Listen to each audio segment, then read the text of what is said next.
Hola inversores, hoy en Inversor Sin Fronteras vamos a hacer un resumen sobre una charla que dimos hace unos días en el grupo de inversores. Fue sobre la gestión indexada. La gestión activa, gestión pasiva. Este es un dilema que muchos inversores tienen, decir qué es mejor, la gestión activa o la gestión pasiva. A mi forma de entender, la gestión activa tiene como objetivo principal escoger acciones de forma selectiva para batir un índice.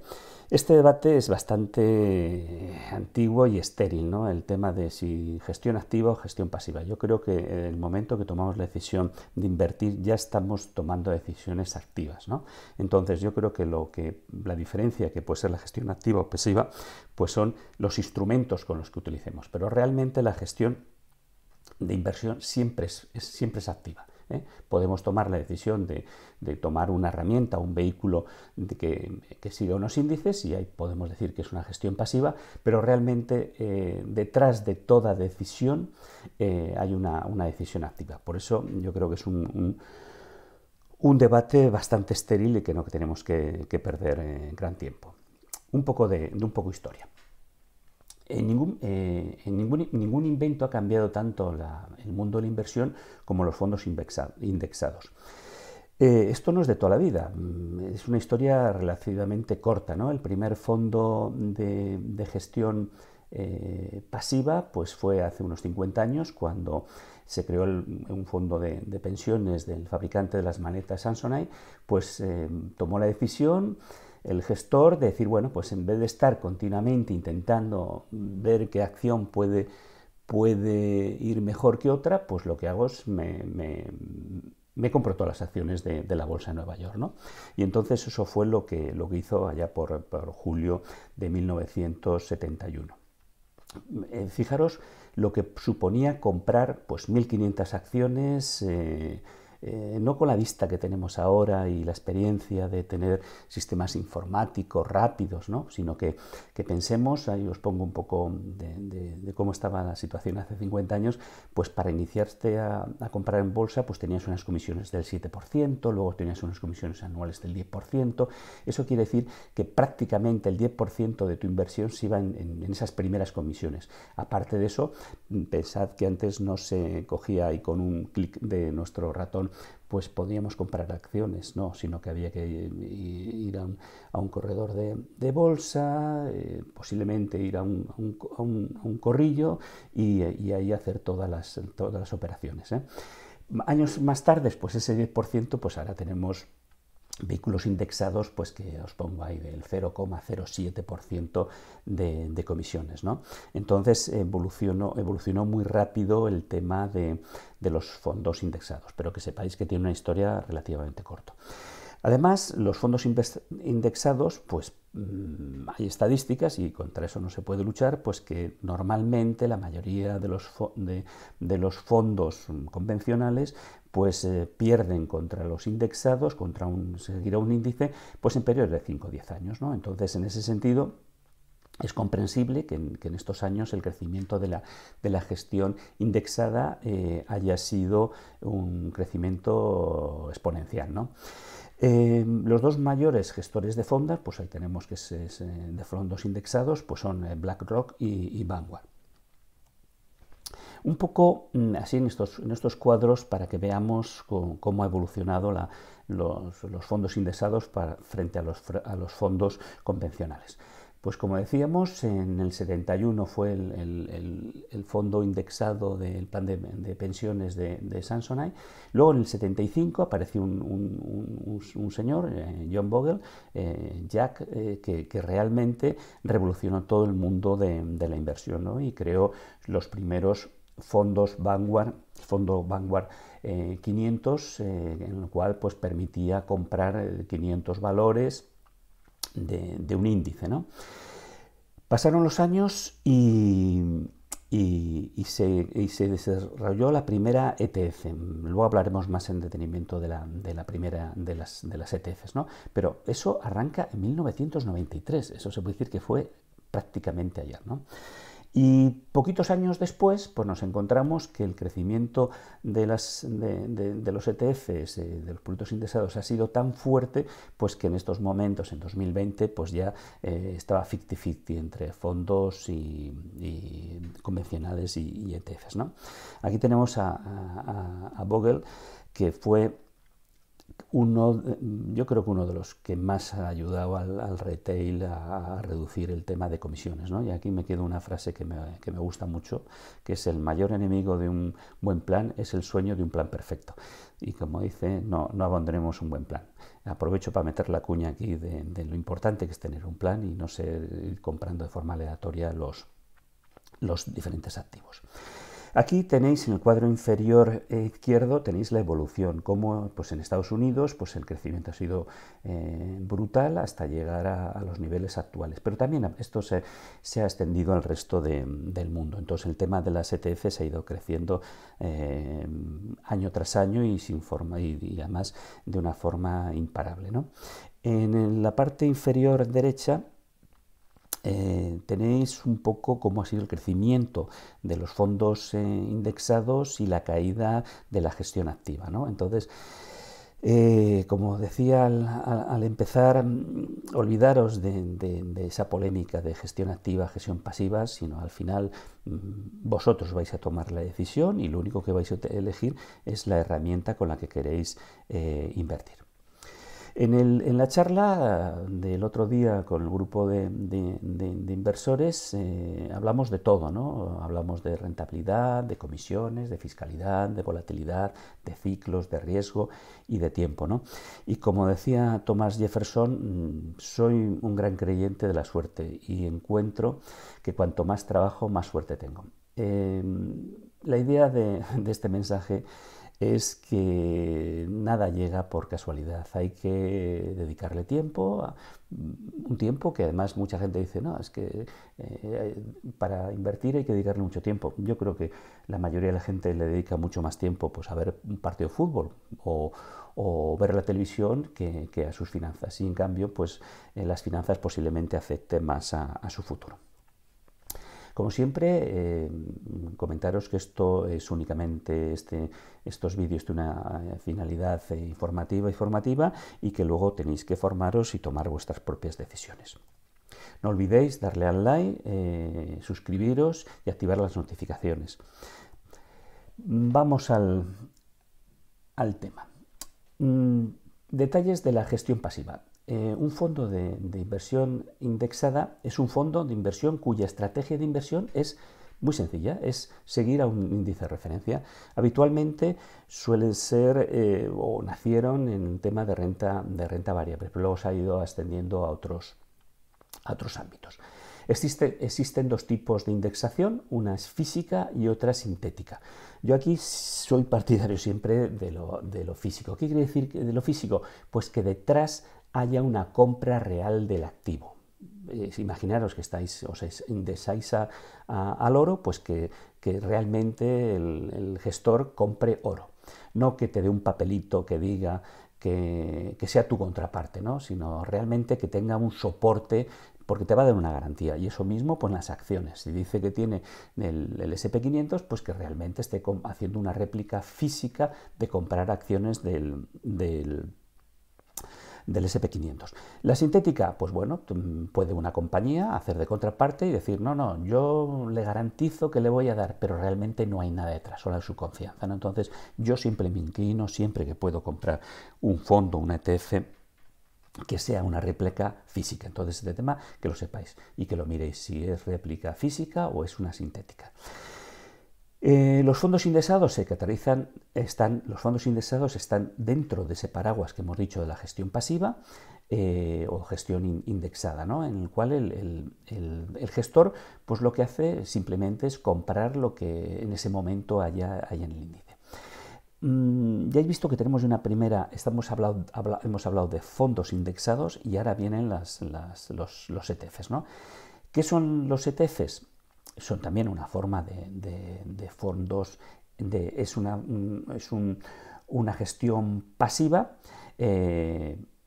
con unas características determinadas, ¿no? Se parecen mucho más a las acciones. Luego iremos hablando más sobre los ETFs, pero que os quede claro que tenemos por un lado los fondos indexados y por otro lado tenemos las ETFs. Los fondos indexados son muy parecidos, es un fondo como los tradicionales, lo único que el gestor, en vez de investigar y analizar y buscar las acciones que él cree que van a ganar al índice o que van a estar mejor que el resto, pues lo que hace es comprar el índice. Y el tema de las ETFs pues son muy parecidas a tener acciones, de hecho la tributación y la forma de operar es similar, ¿eh? Entonces lo único que el tema de las ETFs pues ya veremos más adelante, son más versátiles, puedes utilizar índices, puedes hacer inversos, puedes hacer apalancados, pero eso lo iremos viendo poco a poco. ¿Por qué interesa la indexación? Pues la indexación se caracteriza, como hemos dicho, dentro de la gestión pasiva, en que el gestor lo que hace es se limita a comprar lo que dice el índice, con lo cual no gasta energías y por supuesto la estructura de una gestora de indexados es mucho más liviana que cuando tienes que tener asesudos gestores intentando buscar y analizar acción por acción, ¿no? ¿Qué ventajas tiene? Pues ponemos la diversificación, menor comisiones porque tiene menos trabajo detrás y es interesante porque es muy buena complementaria para nuestro plan de inversión, ¿no? Aquí vamos a analizar un poquitín y tenéis, os dejo en la transparencia, os dejo la diferencia entre fondo indexado y ETF. ¿Qué es un fondo indexado? Pues los fondos indexados buscan la réplica de una forma fiel, de la forma más fiel posible del comportamiento de un índice, exactamente igual que un fondo de inversión. Su mecanismo, lo único que el gestor lo que hace es copia, más que intentar dilucidar y buscar las mejores acciones. Y luego, pues las diferencias con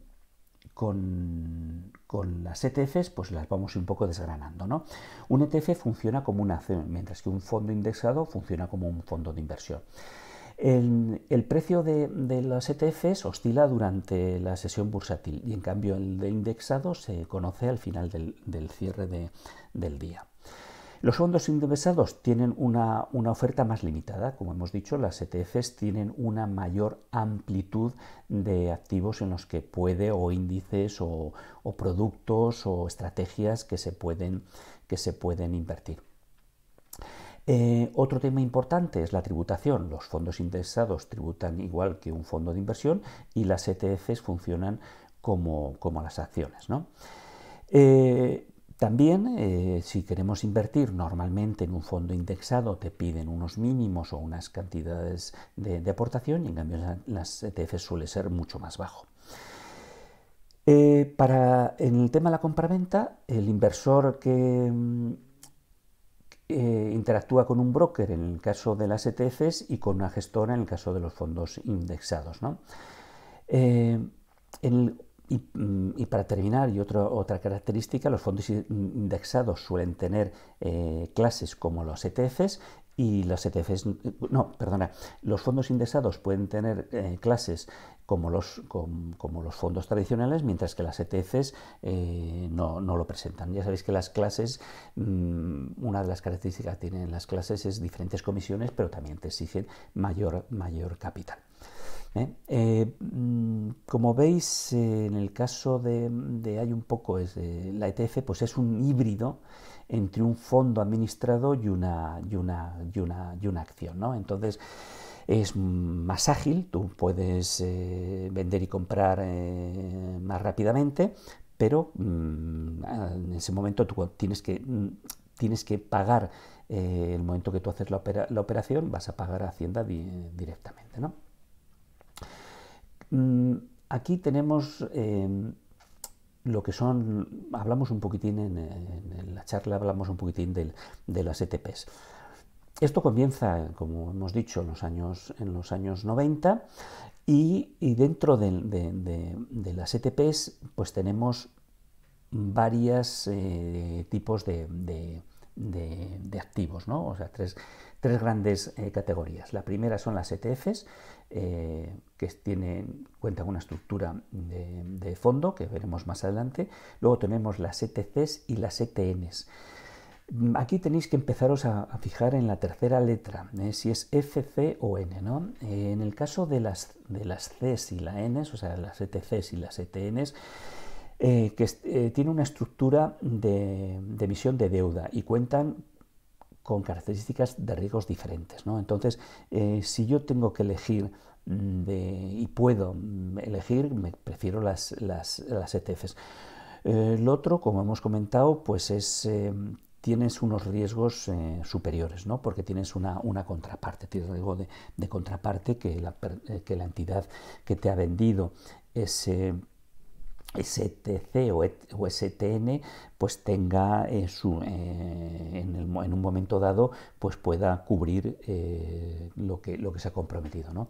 Normalmente las ETCs están más relacionadas con temas de materias primas y divisas, y las ETNs pues bueno, son productos que las entidades crean son muy específicos, y aquí puedes tener ETNs de lo que tú quieres, es como una especie de subconjunto.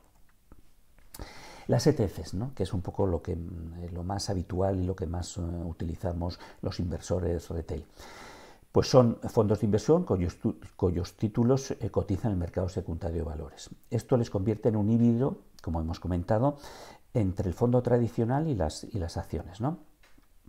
Destacar que la estructura en forma de fondo de inversión le aporta seguridad al partícipe, ya que los activos pertenecen al partícipe del fondo y no a la gestora. Esto tiene la parte que se parece más al tema de los fondos. ¿Cómo funcionan los ETFs? Pues como hemos comentado, su política de inversión consiste por lo general en la réplica del comportamiento de un índice financiero. También puedes hacer estrategias,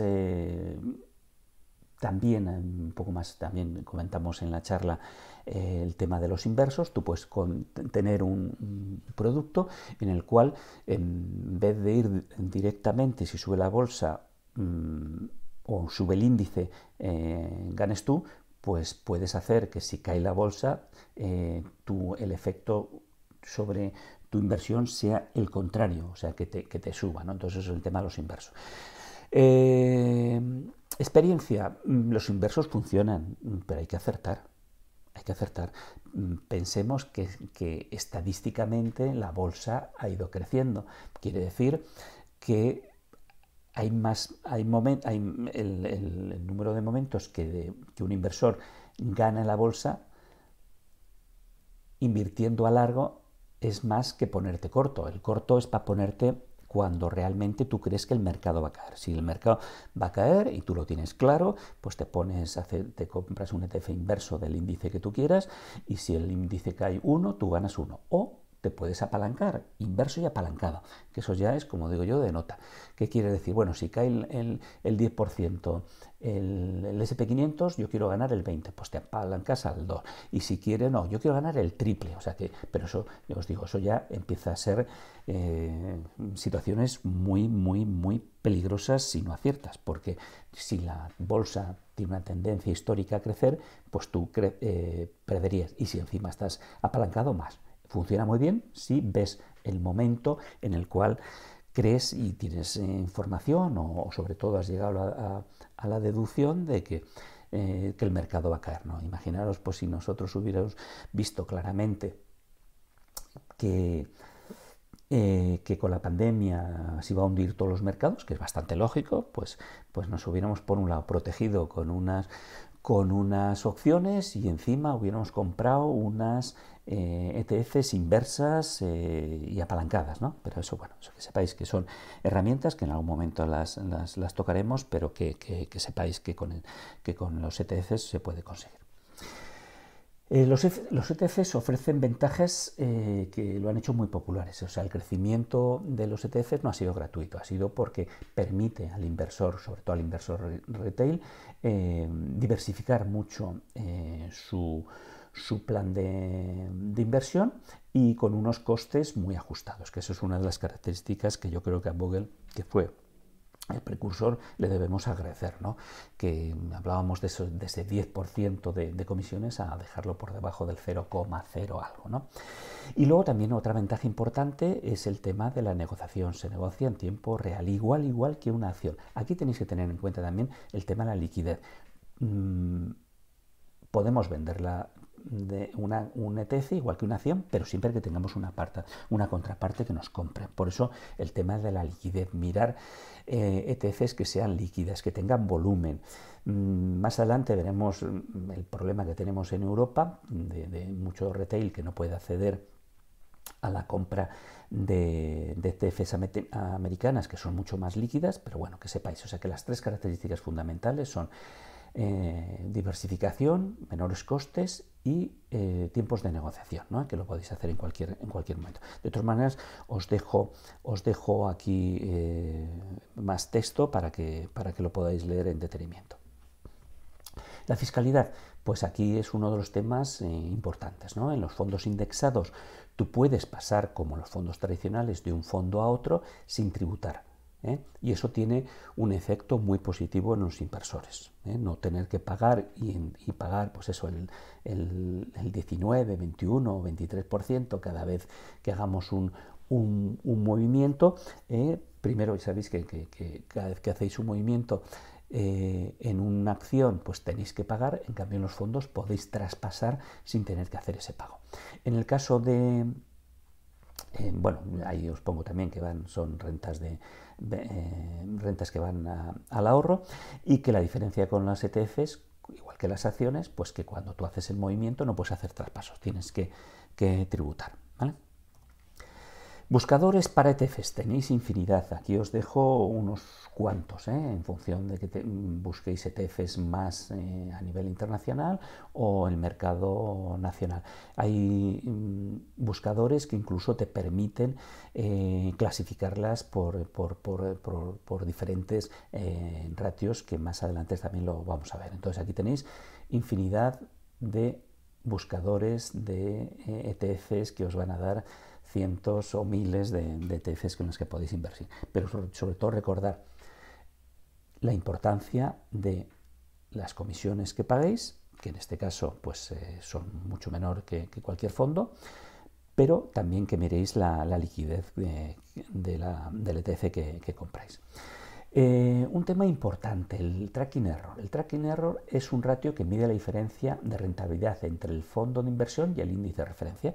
Si estamos diciendo que estamos replicando un índice, lo que buscaremos es un tracking error lo más próximo a cero. Siempre hay unas diferencias por el tema de comisiones o alguna operación de ajuste, pero también tenéis buscadores en los cuales podéis poner los ETFs y buscar el ETF con menor tracking error para ese índice. Entonces ahí os dejo un enlace a una web que lo podéis ver y hacer. Pero que es un índice importante, no sirve nada que compréis una ETF que resulta que el tracking error con el índice que llevéis es altísimo. Eso quiere decir que no está replicando exactamente ese índice, pero que lo sepáis, ¿vale?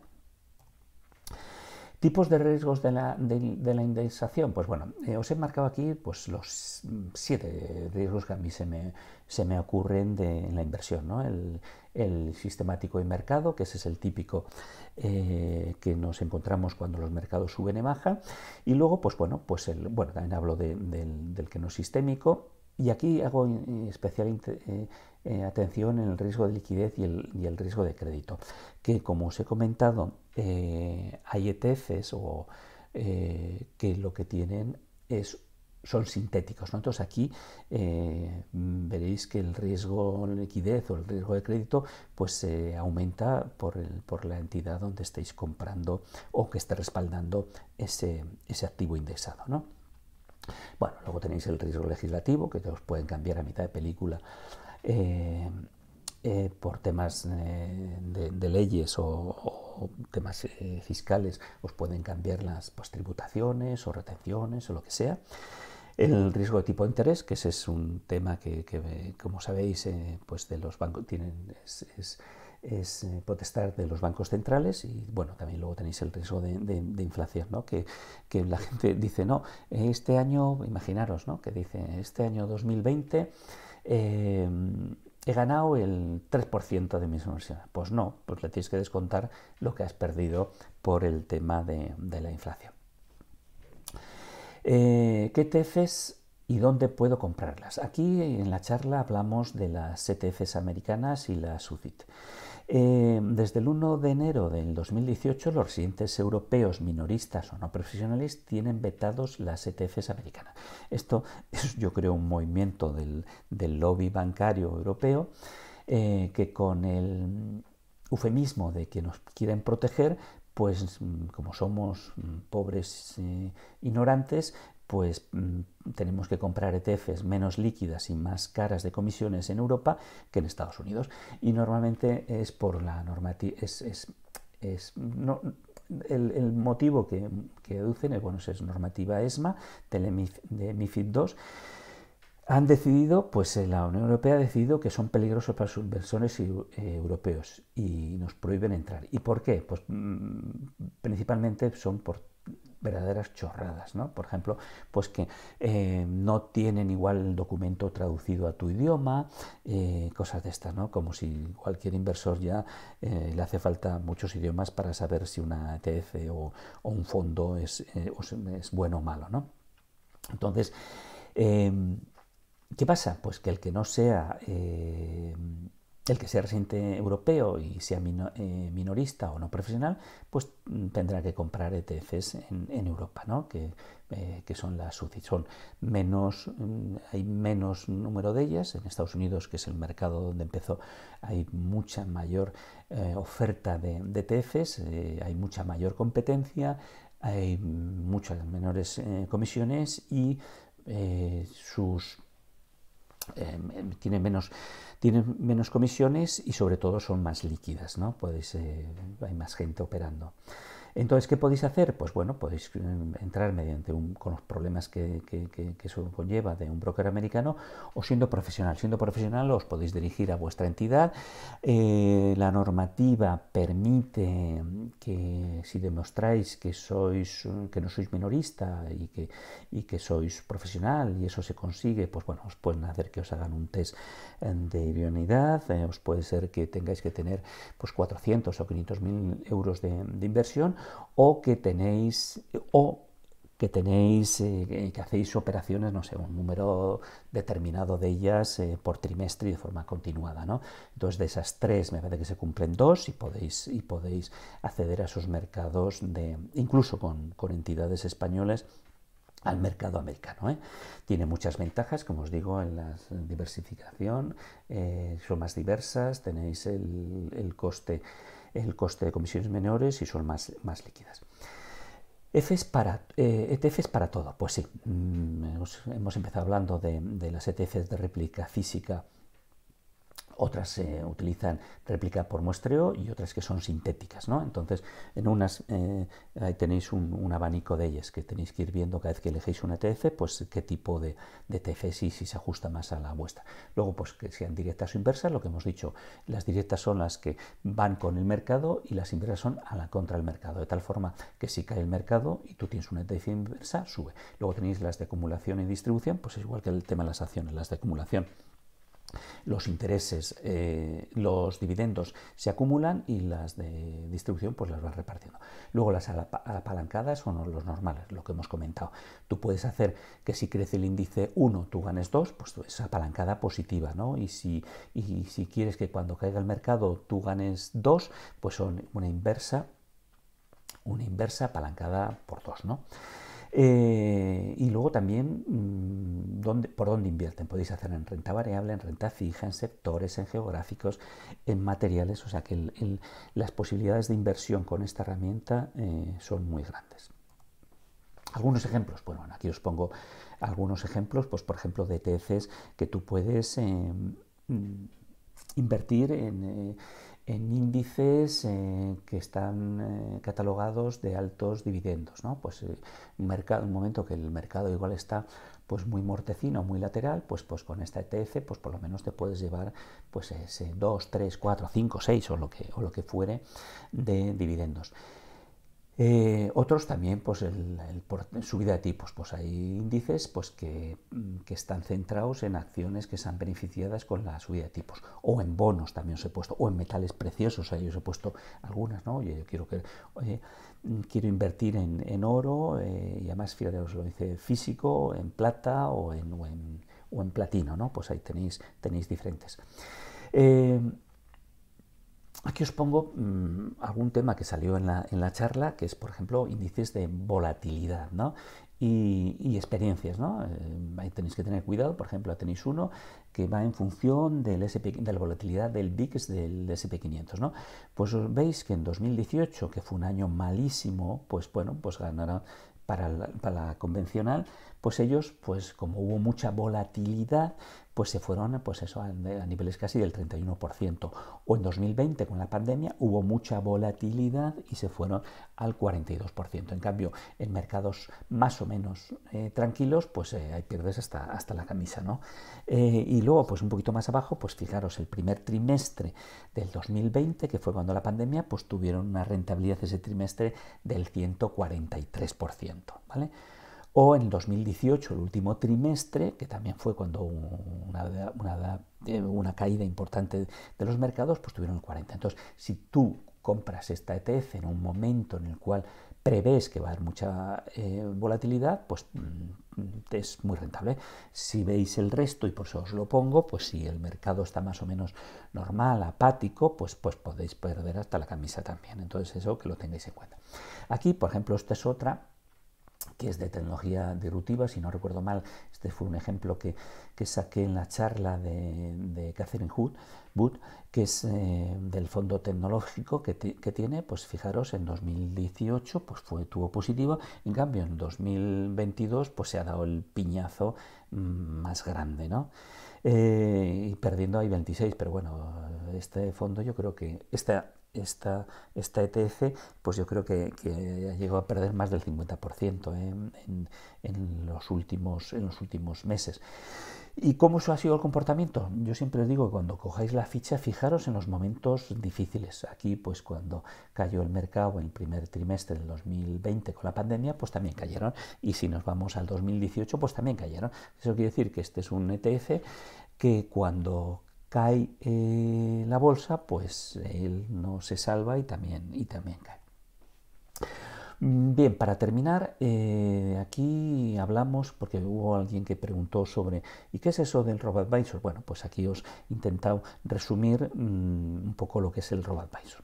Tenemos tres figuras. Tenemos el señor, el inversor, que va donde un asesor fiscal físico, un señor, como íbamos antes al banco, nos sentamos y el señor ese nos explica o nos dice, nos crea nuestro plan, ¿no? O lo podemos hacer nosotros, que aquí le han puesto, yo no sé por qué le han puesto con una cruz negativa. Yo creo que realmente lo que hay que empezar es que seamos nosotros los que diseñemos el plan, enriqueciéndonos de todo, de la información que nos dan otros inversores, otros asesores profesionales, lo que nos dan los robo-advisors, lo que nos dan, no sé, diferentes herramientas, ¿no? ¿Y qué es un robo-advisor? Pues bueno, pues un gestor, te hacen un test, te dicen más o menos, te sacan tu perfil, con tu perfil te hacen un plan y normalmente ese plan está enganchado luego a productos indexados, y entonces pues bueno, los costes son bajos y es una forma del que no tiene nada, pues es una buena forma de empezar, ¿no? Ahí tenéis gente de robo-advisors como puede ser Indesa Capital, o tenéis Finicen, o tenéis diferentes entidades bancarias ya han sacado sus robo-advisors, pues que en ese sentido pues tenéis posibilidades de invertir de una forma automática. Pero como os digo, os hacen un test, os plantean un plan de inversión, y normalmente ese plan de inversión está enganchado a productos indexados, con lo cual prácticamente te ponen automático. Aquí le ponen como si fuera un robot, pero realmente es algo tradicional, lo que es estandarizar la lógica de la inversión. Como siempre, muchas gracias por vuestra atención, espero veros en próximos vídeos y os adelanto que el próximo vídeo va a ser muy interesante porque el que vamos a hablar es un poco de que cada vez nos estamos pareciendo más a Grecia, ¿no? Y pensemos y recordemos lo que pasó hace unos años, 2009, 2010, y cómo nos afectó también a España, ¿no? Pues en ese sentido, no perderos el vídeo que saldrá en los próximos días. Muchas gracias.